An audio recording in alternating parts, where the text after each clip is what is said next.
కానొక రోజున ఊయలలో బిడ్డ నిద్రపోతున్నాడు.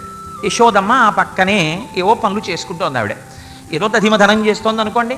ఇంతలో పడుకున్నటువంటి పిల్లవాడు కలవరించాడు. ఎంత గొప్ప దర్శనమో చూడండి. ఊయలలో నిద్రపోతున్నటువంటి చిన్ని కృష్ణుడు శంభో స్వాగత, ఓహ్ శంకరా ఏమిటి నన్ను చూడడానికి వచ్చారా, ఇంత దూరం, రండి రండి రండి రండి, స్వాగతం స్వాగతం, రండి, ఇలా కుడి పక్కన కూర్చోండి అన్నాడు. ముఖ్యమైనటువంటి వాళ్ళని కుడి పక్కన కూర్చోబెట్టాలి. సచామర రమావాణి సవ్య దక్షిణ సేవిత కదా.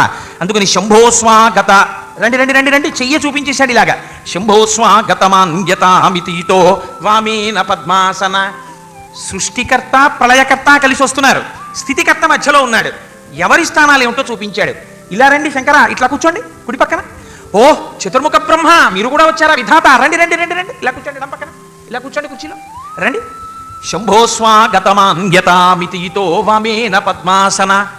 వీళ్ళిద్దరూ కూర్చునేసరికి అక్కడి నుంచి ఇలా శూలం పట్టుకుని మెరిసిపోతూ అమ్మ అందమంతా పునికి పుచ్చుకుని సుబ్రహ్మణ్య సరస్సు వస్తున్నారు. క్రౌంచారే కుశలం, తనకన్నా చిన్నపిల్లాడు, మేనల్లుడు. ఒక వరసలో అదేంటి మురుగన్ మరుమగన్ అంటారు తమిళనాడులో.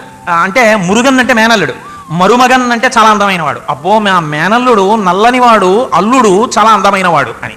ఎందుకనంటే మేనల్లుడికే విష్ణువు కూతురైనటువంటి వల్లినిచ్చి పెళ్లి చేశారని ఒక ప్రచారం ఉంది తమిళనాట. అందుకని మురుగన్ మరుమగన్ అంటారు వాళ్ళు. కాబట్టి క్రౌంచారే కుశలం. మరి అల్లుడు గారి వరస అవుతారు సుబ్రహ్మణ్యేశ్వర స్వామి. అల్లుడు గారిని చూడగానే ఏమనాలి, మామగారు ఏమయ్యా బాగున్నావా కుశలమా అని అడగాలి. అందుకని క్రౌంచారే కుశలం, ఓ సుబ్రహ్మణ్యుడా కుశలమా, దా కూర్చో. క్రౌంచారే కుశలం సుఖం సురపతే. ఈలోగా ఇంద్రుడు వస్తున్నాడు, ఆయన్ని చూశారు. ఓ ఇంద్ర నువ్వు కూడా వచ్చావా, దేవతలకు అధిపతివి, చాలా సంతోషమయా, సుఖమా, ఏం ఇబ్బందులు లేవు కదా. సాధారణంగా ఎప్పుడు ఏదో భయంతో ఏదో అర్జీ పట్టుకుని వస్తుంటాడు ఆయన. ఎవరో వచ్చేస్తున్నారండి, కొట్టేస్తున్నారండి, తిట్టేస్తున్నారండి అంటూ వస్తుంటాడు. సుఖం సురపతే, ఎక్కడ ఏ మాట పడాలో ఆ మాటే. సుఖంగా ఉన్నావా, ఎవరు వచ్చలేదు కదా, మళ్ళీ ఏదో తపస్సులు చేసేసి సుఖం సురపతే. ఈలోగా వెనక నుంచి నమస్కారం పెట్టుకుంటూ కుబేరుడు వస్తున్నాడు.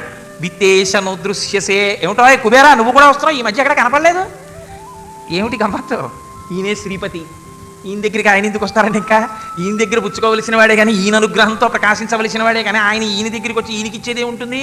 నేను విత్తేశను దృశ్యసే. ఏమిటో కుబేరా నువ్వు కనపట్టలేదు ఈ మధ్య. ఒకటి. రెండు, ఎప్పుడూ శంకరుడికి అలా పక్కన నిలబడి నమస్కారం పెడుతూ ఉంటాడు కుబేరుడు. కాబట్టి శంకరుడు వచ్చాడు కాబట్టి వెనకాతలు కుబేరుడు వస్తాడు. కోటేశ్వరరావు గారు ఎక్కడికి వెళ్ళిపోయినా సరే, అవసరం ఉన్నా లేకపోయినా పరమప్రీతి ముత్యాల సత్యనారాయణ వచ్చేస్తాడు వెనకాల.